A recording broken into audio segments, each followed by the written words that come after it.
મિત્રો આજે આપણે ફરીથી સરસ મજાનો વેજ પુલાવ એટલે કે પનીર પુલાવ લઈને આવેલા છે. તો એક પેનમાં આપણે તેલ લેવાનું છે, એમાં જીરું નાખવાનું છે, તમાલપત્ર, લવિંગ, બાદિયા અને એલચી નાખવાની છે. પછી આપણે એને સાંતળી હિંગને હળદર નાખ્યા પછી આપણે એમાં ઊભા સમારેલા કાંદા નાખવાના છે, કેપ્સિકમ નાખવાના છે અને ગાજર નાખવાના છે. બધું ઊભું સમારવાનું છે. પછી એમાં મીઠું, મરચું, હળદર, ધાણા જીરું, ગરમ મસાલો, બિરયાની મસાલો નાખીને ફરીથી આપણે એને સરસ મજાનું સાંતળી દેવાનું છે. થોડુંક સંતળી ગયા પછી આપણે જે વટાણા હતા તે નાખવાના છે અને રાઈસ બાસમતી ધોઈને તૈયાર રાખ્યા હતા તે પણ નાખી દેવાના છે. અને પછી આપણે 2 ગ્લાસ જેવું પાણી નાખીને થોડીક વાર માટે ચડવા દેવાના છે.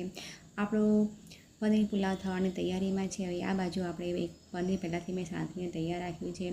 એક બાજુ આપણે દહીં લેવાનું છે. દહીંને એમાં મીઠું, મરચું, હળદર, ધાણા જીરું, ગરમ મસાલો, કસૂરી મેથી મિક્સ કરીને એ દહીં આપણે પનીરમાં નાખી દેવાનું છે. અને પછી બધો જ મસાલો આપણે રાઈસમાં નાખી દેવાનો છે.